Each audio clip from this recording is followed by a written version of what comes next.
Isang magandang dalaga na si Kirika ay pumasok sa isang gusali ng isang malaking kumpanya na kilalang Dragon Bank. Siya ang anak ng presidente ng kumpanya kaya nasa lugar siya upang gawin ang mga panayam para sa mga bagong empleyado.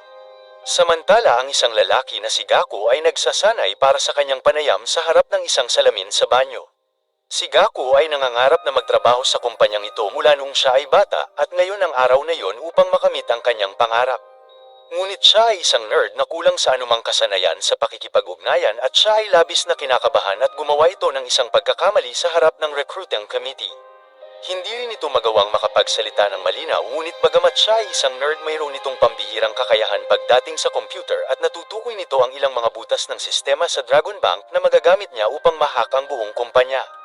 Nakita ni Kirika ang kanyang talento at napili siya gayunpaman si Gaku ay kailangan pa rin dumaan sa training session kung saan maaari pa rin itong matanggal kung hindi siya gaganap ng maayos.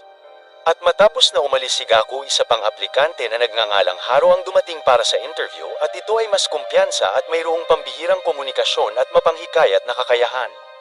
At sa labis nitong kumpiyansa nagsalita ito ng magaling at napabilib si Kirika kaya napili rin siya ng dalaga. At sa labas ng gusali nang sinubukan ni Gaku na bumili ng inumin mula sa vending machine ang kanyang pera ay lumipad mula sa kanyang kamay at nang sundan niya ito biglang lumitaw si Haro at kinuha ang pera sa pamamagitan ng pagtalon ng mataas para makuha ito. At doon kinilala ni Haro si Gaku bilang ang kanyang dating kaibigan at nagkasama sila sa nakaraan nang pinahirapan si Gaku ng ilang bully para sa pera.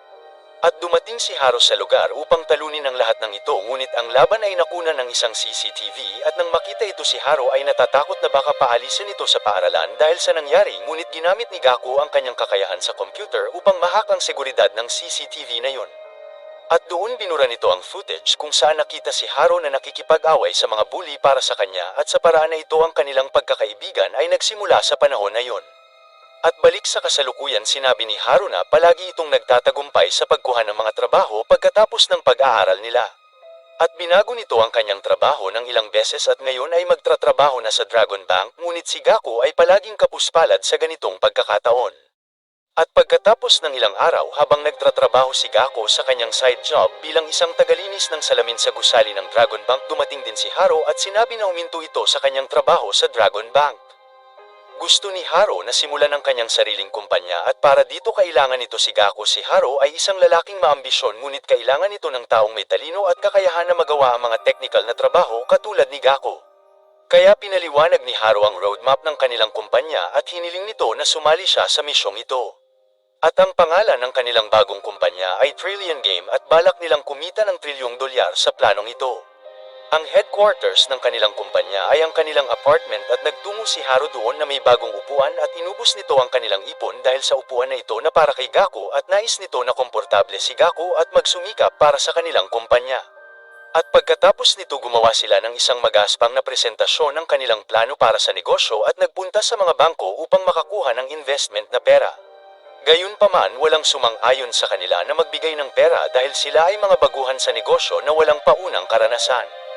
At bukod dito ang kanilang plano ay hindi masyadong detalyado ngunit sa huli nagtungo sila kay Kirika, dala ang kanilang panukala upang makahiram ng pera ngunit si Kirika ay isang matalas na babae at hindi rin ito sumang ayon sa kanilang bitag upang ipahiram ang kanyang sariling pera.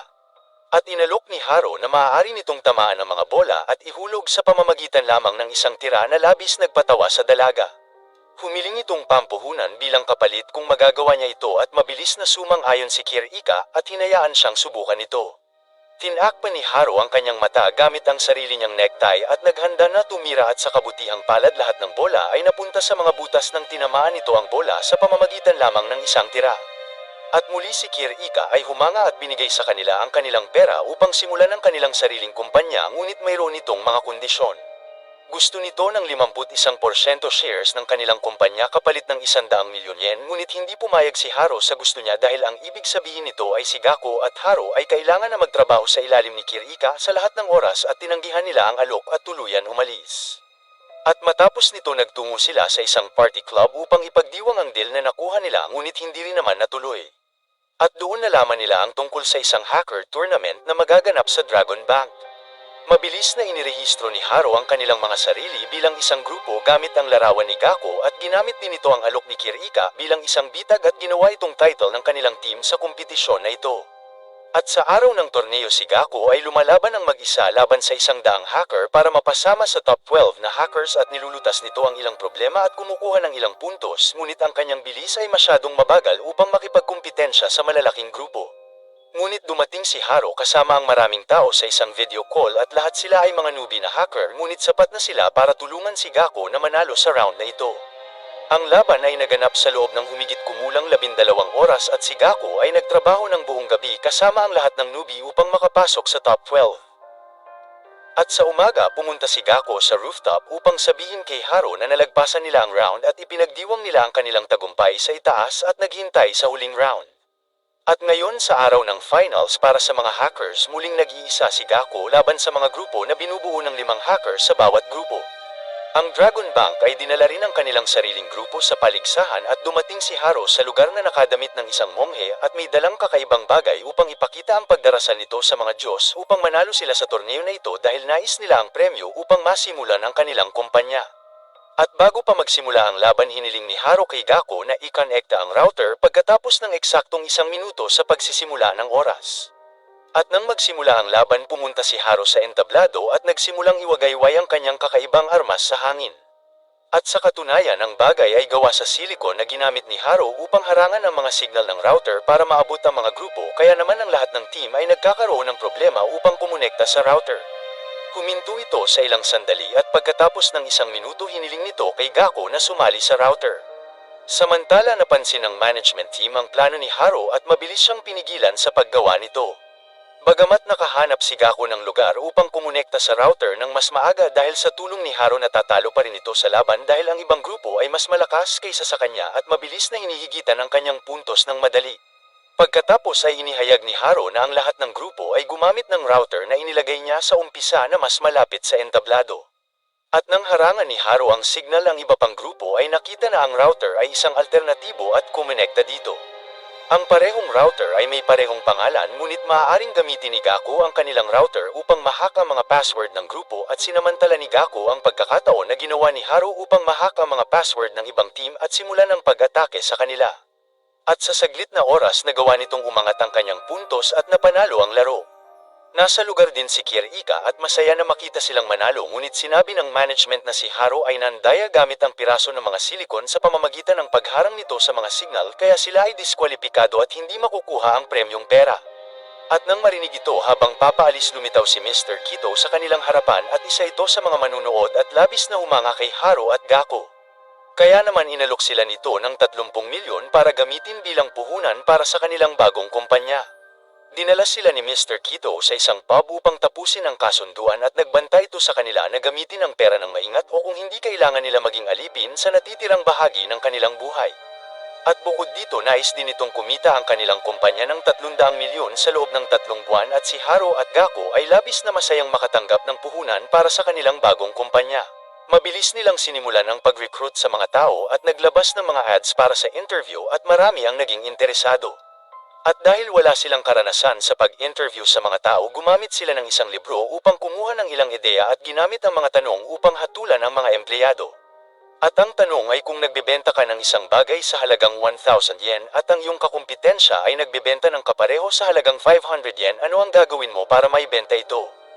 Ang ilang aplikante ay nagbigay ng tamang sagot kung saan ay bilhin ang artikulo ng kakumpetensya sa halagang 500 yen at pagkatapos ay ibenta ang dalawa sa halagang 1,000 yen.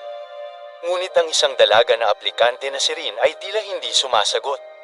At sinabi nito na nabasa na niya ang libro kung saan kinuha ang sagot at isa itong halimbawa ng hindi katapatan kung sasagutin niya ito, at nagustuhan ng dalawa ang pag-uugali ng dalaga at tinanggap siya sa kumpanya at nakaramdam ng koneksyon si Gako kay Rin. Nagtungo ito sa kanilang apartment para magsimulang magtrabaho sa kumpanya, ngunit si Gako at Haro ay wala pang plano talaga sa kumpanya at wala rin silang ideya kung paano ito sisimulan. Kaya ginamit ni Rin ang kanyang kaalaman sa libro na nabasa nito sa kanyang buhay upang bigyan sila ng ilang ideya, at sa huli na naisip nilang gawin ang isang AI na tutulong sa mga tao sa kanilang tanong tungkol sa usapin ng pagreregalo sa isang tao. Ngunit ang paggawa ng AI ay nangangailangan ng malaking pera at manpower, kaya nagpasya silang gumawa ng isang fake na AI kung saan sa likod nito ito rin ang sasagot sa mga tanong ng tao. Inilunsad nila ang kanilang app para sa kanilang AI at hinirang si Rin upang sagutin ang lahat ng katanungan. Ginawa din nilang presidente si Rin ng kumpanya dahil ang pagkakaroon ng isang binibini bilang ang kanilang pangulo ay maaaring mas maging promising ang imahe ng kanilang kumpanya. Ang kanilang ideya ay naging isang tagumpay at nagsumikap si Rin na sagutin ang mga tanong ng tao kung saan sa pagtatapos ng buwan tinignan nila ang revenue ng kumpanya at lumalabas na patuloy itong lumalaki ngunit kailangan nila ng boost upang maabot nila ang kanilang target kaya muli silang nagplano upang iwasto ang AI.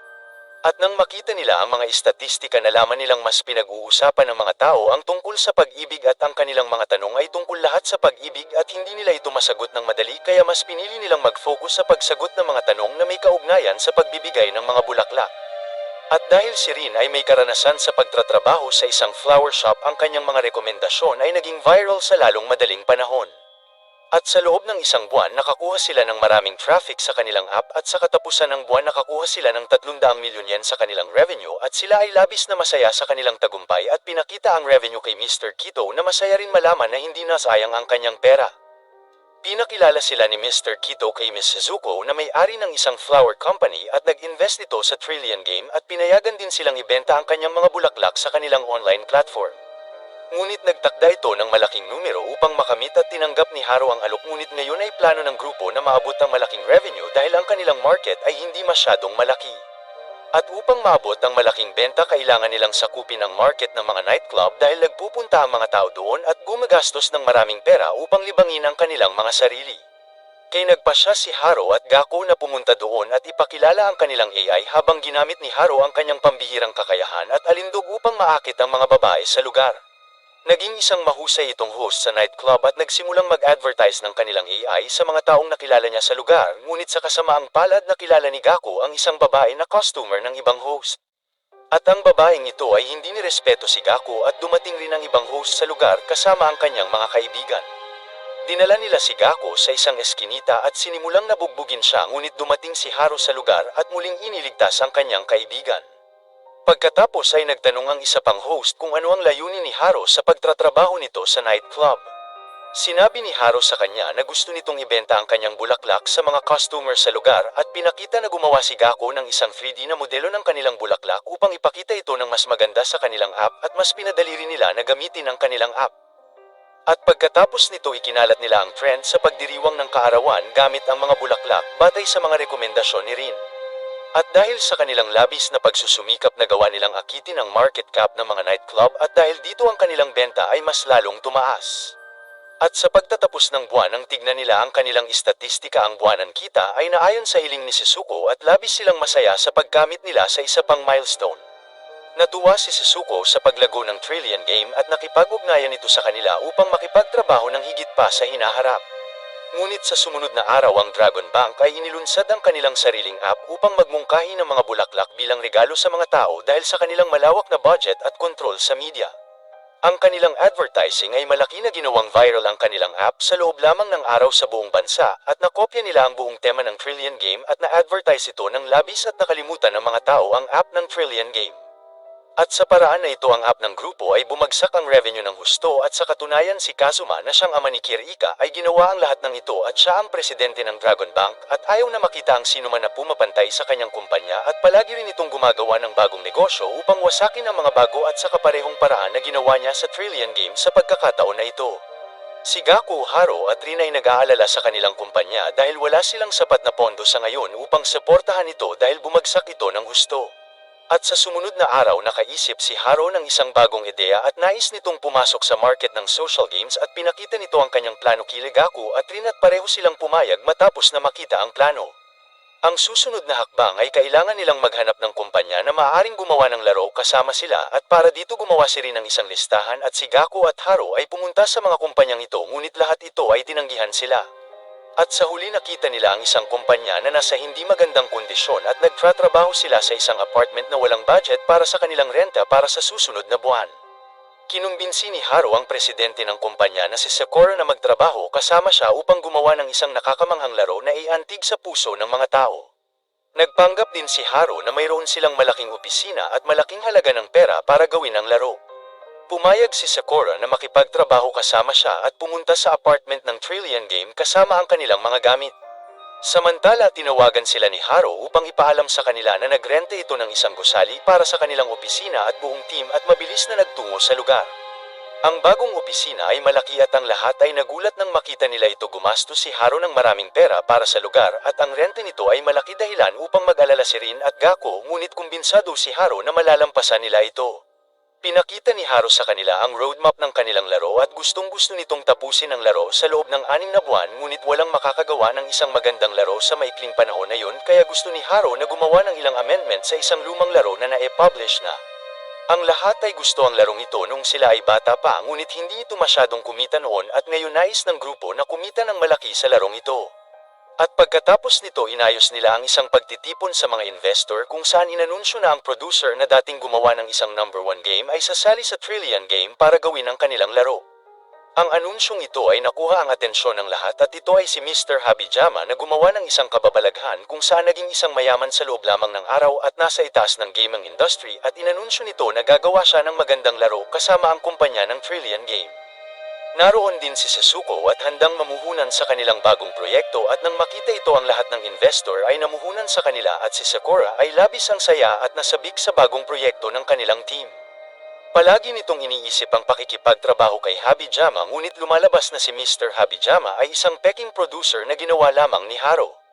Ang tunay na pagkakakilanlan ng producer ng kilalang laro ng bansa ay hindi kilala ng kahit na sino at ginawa lamang ito ni Haro upang lumikha ng isang hype para makakuha sila ng malaking puhunan at nagtagumpay ito sa kanyang misyon at nakaipon sila ng 2 bilyon yen mula sa mga investors.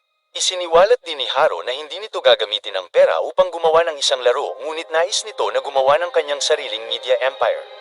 Hiniling nito kay Gako na gumawa ng isang dummy game upang ipakita ito sa mga investors at sa katunayan ayaw ni Haro na muli silang matalo ng Dragon Bank dahil ang kumpanyang ito ay may sariling media kung saan madali nilang na-advertise ang kanilang proyekto. Nais ni Haro ang kaparehong bagay sa kanyang kumpanya na Trillion Game, ngunit sa paggawa nito sinaktan niya ang damdamin ng lahat, lalo na si Gako, si Rin at ang gaming team. Sinabi nito ang lahat kay Gako at hiniling na pagtakpan ang kanyang plano ng ilang sandali. Pagkatapos ay nagtungo ito kay Kito at sinabi ang kanyang plano upang kumuha ng isang kumpanya ng media dahil si Kito ay nagtatrabaho sa ganitong industriya. Ngunit hindi sigurado si Kito kung makikipagsosyo ito kay Haro o hindi, kaya humiling ito ng panahon upang pag-isipan ito. Samantala dumating si Rin at pinakita kay Gako na nag-withdraw si Haro ng 2 bilyong yen mula sa kanilang account. Nagalit ito kay Haro at nais na ilabas ang lahat ng galit sa kanya, ngunit mabilis siyang pinigilan ni Gako na gawin ito dahil ayaw niyang mag-away silang lahat at sinabi nito na siya ang mamamahala sa paggawa nila ng laro. Pagkatapos ay sinabi nito ang katotohanan sa kanilang gaming team at nang makita ni Gako na ang lahat ay depressed sa hindi magandang balitang ito, sinabi nito na mayroon siyang kaibigan sa Dragon Bank na nakakaalam tungkol sa producer ng laro at makikipag-ugnayan nito upang malaman ang mga tungkol sa producer upang ma-hire nila ito para sa kanilang laro. Naging emosyonal si Sakura nang makita nitong si Gako ay isang lalaking may puso na sumalungat sa plano ng kanyang kaibigan upang gumawa ng isang laro. Samantala si Haro ay gumagawa ng isang plano kasama si Kito upang makuha ang kumpanya ng media na kilalang God Promotion. At si Kito ay nagtrabaho sa kumpanyang yon bilang executive member, ngunit pinatalsik ito sa kumpanya dahil sa isang aksidente sa kalsada na hindi niya ginawa at isang batang aktor ng kumpanyang yon ang gumawa, ngunit hindi makayanan ng kumpanya ang pagkawala ng aktor na ito kaya inilagay nila ang pagkakasala kay Kito at pinaalis sa kumpanya. At ngayon ay plano ni Haro na i-blackmail ang kumpanya sa pagsisiwalat ng tunay na salarin sa aksidenteng yun. Gusto nitong gawin ng kumpanya si Kito bilang presidente at iligtas ang kanyang imahe sa harap ng publiko. At si Gako sa kabilang banda ay hinak ang kumpanya ng Dragon Bank upang malaman kung sino ang producer ng #1 na laro sa bansa. Ngunit sa mga oras na bubuksan nito ang folder, nagdalawang isip ito na tila isa itong immoral na bagay. At sa umaga sinabi ng mga tauhan ni Kirika na ang kanilang system ay nahack noong isang gabi, ngunit walang data ang nakuha. At bukod dito nag-update ang hacker sa kanilang seguridad at isinara ang lahat ng butas sa kanilang sistema. Mabilis na naisip ni Kirika si Gako dahil siya lamang ang kilala nitong makakagawa noon, kaya tinawagan nito si Gako upang makipagkita sa kanya. At ang paraan ng pagtatanong nito ay tila pupunta sila sa isang date at dahil baka nais ni Kirika na magpasalamat sa kanya. Nagkita sila sa isang amusement park sa sumunod na araw at sumakay sa maraming rides at tinamasa nila ang buong araw, at sa huli sinabi ni Kirika kay Gako na ang kanilang kumpanya ay nahack at alam niya kung sino ang gumawa nito. At si Gako lamang ang nakakaalam sa loophole sa kanilang sistema sa kumpanya, ngunit sa halip na magnakaw ito ng impormasyon, pinatunayan ni Gako ang kanyang sarili bilang isang tunay na lalaki at inayos pa ang sistema ng kanilang seguridad. Humanga si Kirika dito kaya nagtanong ito kung bakit ito ginawa ni Gako at sinabi ni Gako sa kanya na gusto nitong makuha ang pagkakakilanlan ng producer na gumawa ng sikat na laro sa bansa. Si Kirika ay labis na masaya sa kanyang katapatan kaya binigyan siya nito ng isang drive na naglalaman ng pagkakakilanlan ng producer at nakaramdam ng labis na saya si Gako nang makuha nito ang impormasyon. Kaya ngayon si Gako at Rin ay nagtungo upang makita ang tunay na Habijama at hiniling na sumali sa kanilang kumpanya ngunit humiling si Habijama ng 185 milyong yen bilang kanyang kabayaran upang sumali sa kanilang kumpanya na napakalaking halaga para sa isang nagsisimula pa lang na kumpanya tulad ng Trillion Game. At nang marinig ang halaga ang dalawa ay nakaramdam ng pagkabalisa at halos malapit na silang umalis nang hindi na isasara ang kasunduan. Ngunit dumating si Haro sa lugar at inimungkahi nito ang ideya kay Habijama na magtatrabaho ito sa kanilang kumpanya bilang isang tagapayo sa ilang araw at pagkatapos ay magbabayad sila ng tama hanggang sa matapos ang trabaho.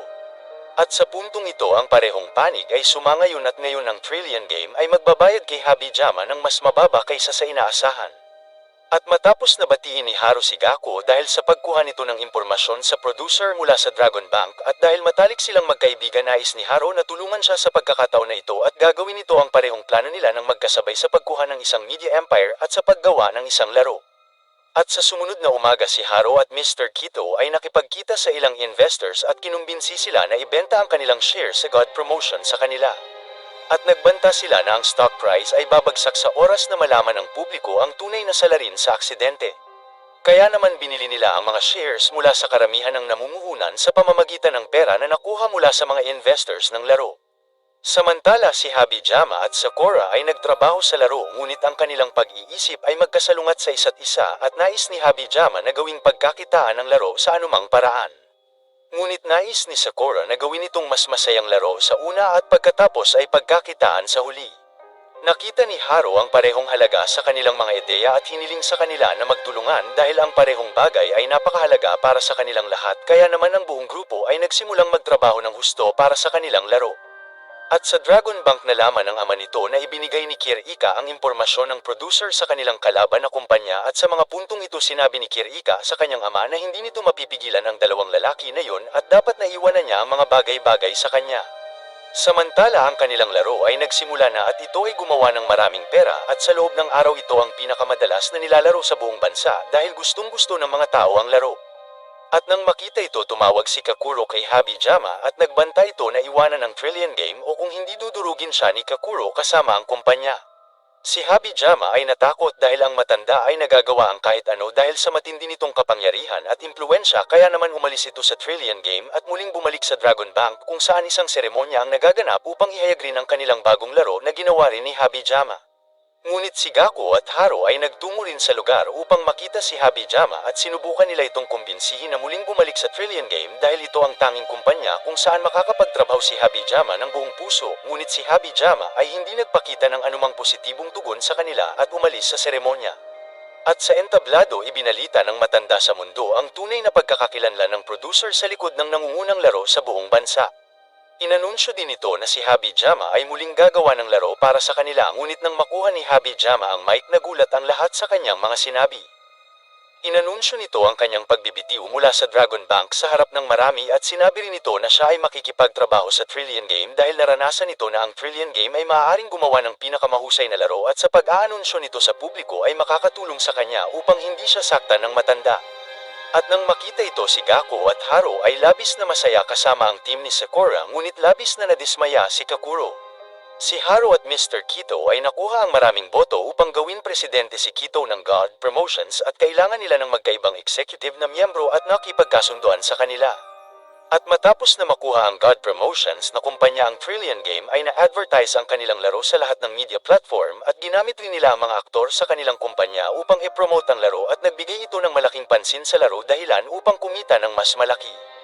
At sa loob ng ilang araw ang buong bansa ay nalaman ang tungkol sa laro dahil sa malawak nitong publisidad at sa anumang oras ang laro ay naging numero 1 laro sa buong bansa at pinagdiwang ng buong Trillion Game ang kanilang tagumpay ng magkakasama. At ngayon plano ni Haro na gumawa ng isang Trillion TV at para dito bumili ito ng isang ordinaryong weather channel at sinimulan ang pagbuo ng kanyang TV mula dito. Nagdagdag din ito ng maraming palabas at kumuha ng maraming tao para sa kanyang TV at nais ni Haro na makuha ang buong market dahil makakakuha ito ng malalaking sponsor at maraming pera. Ngunit ang Dragon Bank ay gumawa ng isang trick upang itigil ang kanilang paglunsad sa industriyang ito. Nakipagtulungan si Kirika sa mga sikat na streaming channel para palawakin ang kanyang sariling TV at nakipag-partner din ito sa mga TV making industries upang dagdagan ang kanyang mga TV channel at labis na nag-alala si Haro tungkol sa kanyang kumpanya. At ngayon kailangan niyang humanap ng paraan para matalo ang kanyang katunggali at binigyan siya ni Kito ng payo na magdagdag ng isang broadcasting channel sa kanyang TV. At dahil maraming tao ang nanunood ng TV, malaking tulong ito sa Trillion TV na mas lumago pa kung magdadagdag sila ng news channel sa kanilang kumpanya. Kaya nagpunta si Haro upang makipagkita sa isang news producer na si Kenugi at inalok ito ni Haro ng pagkakataon na sumali sa kanyang kumpanya bilang isang producer.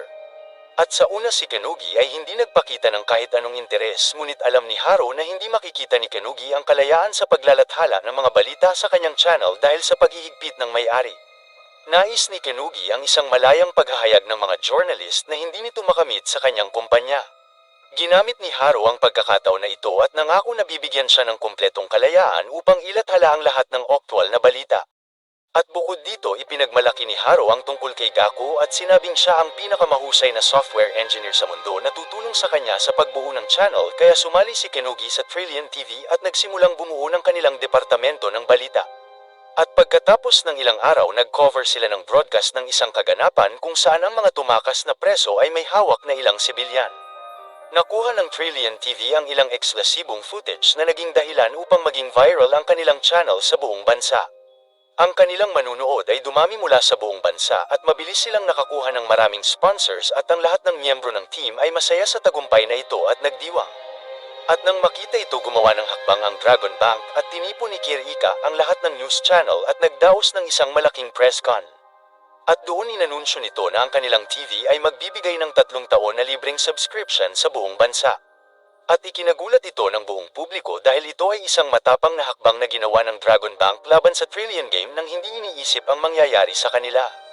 At pagkatapos ng anunsyong ito, ang kanilang TV ay nag-viral sa loob lamang ng oras at upang kontrahin ang hakbang na ito, dumating si Haro sa ideya na mag-publish ng ilang eksklusibong content sa kanyang TV. Nais nitong gumawa ng anime kasama ang isang kumpanya na gumagawa nito at ang palabas na ito ay ipapalabas nila sa TV na aakit sa maraming manunood, kaya ang mga founder ng Trillion Game ay pumunta sa isang kumpanya ng anime. Si Asami ang artist na nagdidisenyo ng anime para sa kumpanya at ang kanyang gawa ay naging viral sa publiko. Siya ay mahal ng lahat ng mga anime lover, ngunit ang Dragon Bank ay nakarating sa kanya at gumawa na sila ng kasunduan sa manager ni Asami para sa isang paparating na anime na ipapalabas sa Dragon Bank TV. At nang marinig ito, nagpasya si Haro na makipagkita kay Kirika at sinubukan siyang kumbinsihin na dapat ibigay nito ang anime sa kanila, ngunit si Kirika ay isang matalas na negosyante. Pumayag itong ibigay ang anime kay Haro, ngunit bilang kapalit nais nitong maging tauhan si Haro, at si Haro ay hindi ang klase ng tao na papayag sa ganoong kasunduan, kaya mabilis niya itong tinanggihan.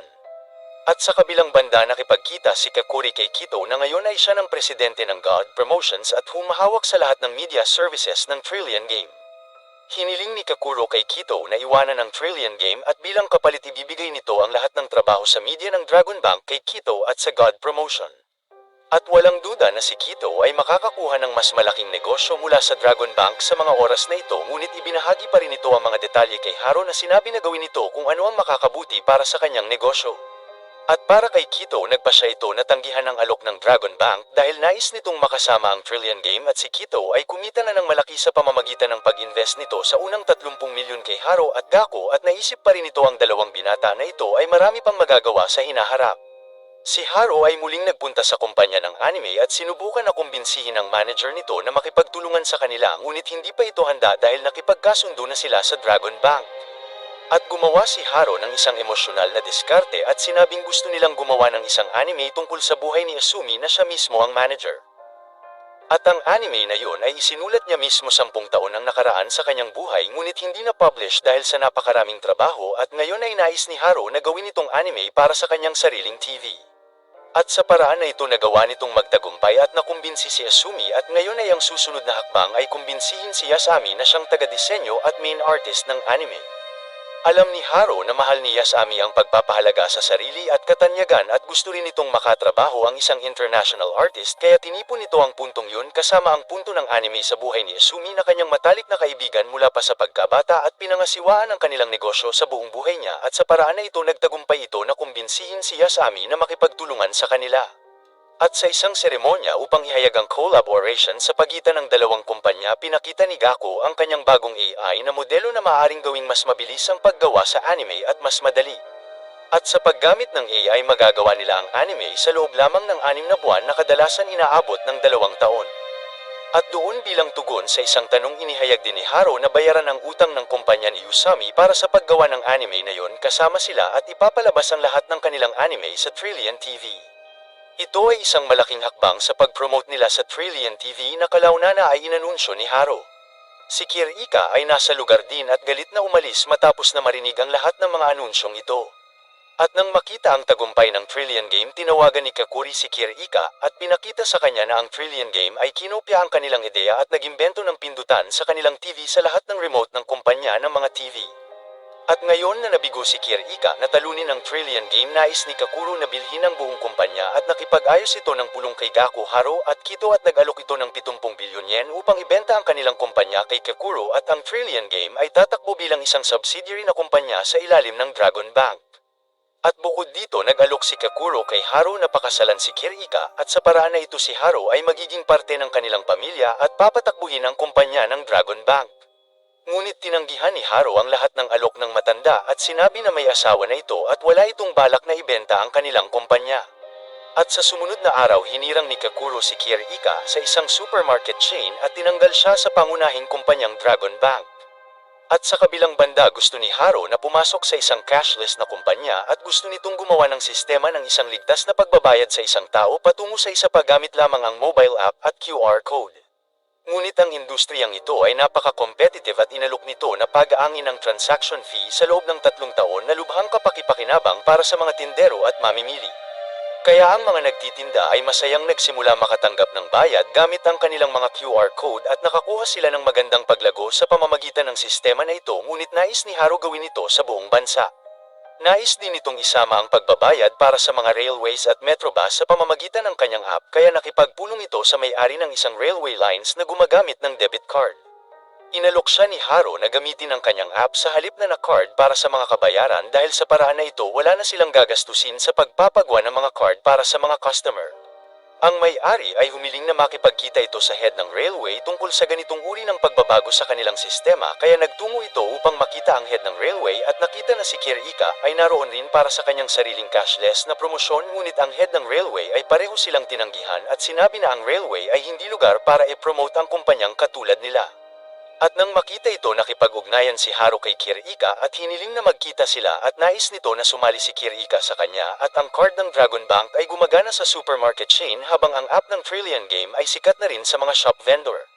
Kaya kung magtutulungan sila, madali nilang makukumbinsi ang railways na gamitin ang kanilang QR code sa kanilang mga transaksyon. Ang hakbang na ito ay nagbunga at matagumpay nilang nakumbinsi ang mga miyembro ng board ng railways.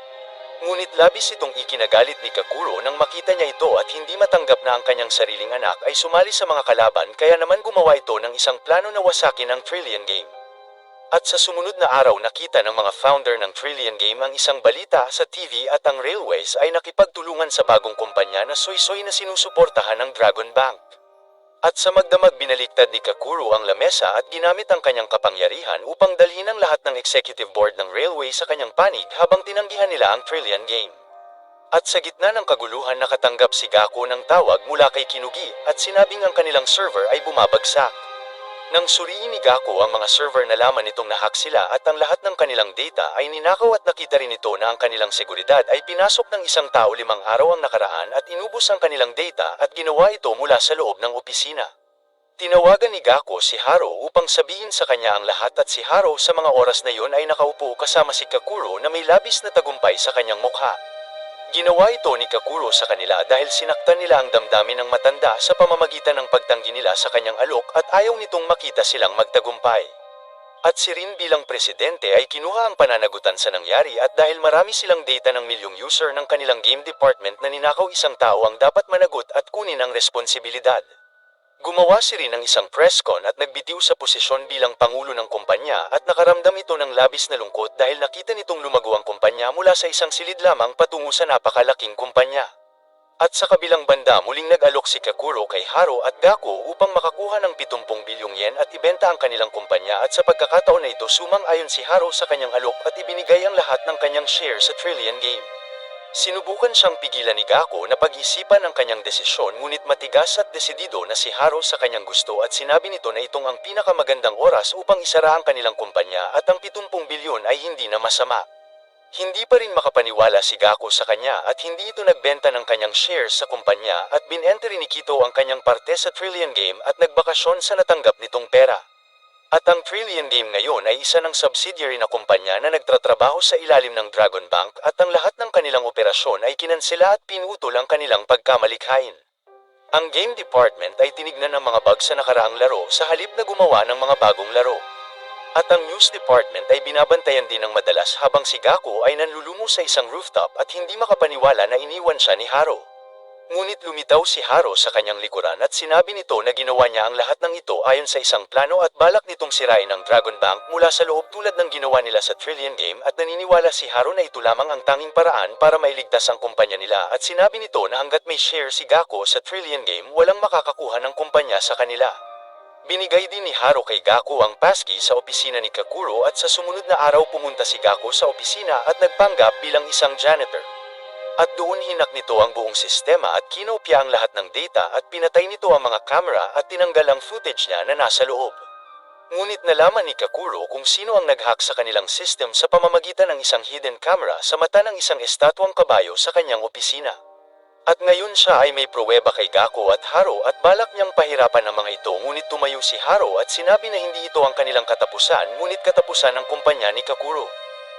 Sinabi ni Haro na gusto nitong ibenta ni Kakuro ang kanyang shares at pipili ito ng bagong presidente na papalit kay Kakuro. At inayos ni Kito ang mga investors na gustong bumili ng mga shares na ito sa kanyang international trip. Si Haro ay may video footage ni Kakuro mula sa isang laptop at ni-record ni Gako ang lahat ng footage na ito nang i-hack nito ang kanilang system. At ang footage na ito ay nagpapakita kung paano niya kinokontrol ang mga balita sa pagpapakalat nito ng mga negatibong balita. At pinakita rin kung paano nito inuutusan ang kanyang mga tauhan na ibagsak ang Trillion Game at kung ibibigay ni Haro ang footage na ito sa media at sa publiko ang Dragon Bank na kumpanya ay magdurusa ng husto at ang kanilang shares ay mawawala ng halaga. Nakumbinsi din ni Haro si Kirika na ibenta ang kanyang shares at sa pagsasama ng kanilang shares mayroon silang 51% na shares na sapat na upang gumawa ng bagong pangulo sa kumpanya na kapalit ni Kakuro at inihayag ni Haro na ang bagong presidente ay si Gako. Si Haro ay hindi maaaring maging presidente at mula sa araw na yun ang Dragon Bank ay ginawang subsidiary na kumpanya ng Trillion Game. At bukod dito ang lahat ng departamento ng parehong kumpanya ay pinagsama na para mas epektibo ang kanilang trabaho. Si Haro at Gako ay binalik din si Rin sa kanilang kumpanya at si Karika ay nagtatrabaho rin kasama nila bilang presidente ng Dragon Bank sa ilalim ng Trillion Game. At pagkatapos ng ilang taon nang muling sinubukan ni Gako na kumuha ng inumin sa isang vending machine ang kanyang pera ay hinangin at doon lumitaw ulit si Haro at kinuha ang kanyang pera sa pamamagitan ng pagtalon nito sa hangin. Pagkatapos ay isinakay ni Haro si Gako sa kanyang Lamborghini at dinala ito sa isang port at plano ngayon ni Haro na palawakin ang kanyang negosyo sa antas ng pag-e-export dahil ang kanyang layunin ay kumita ng $1 trilyon.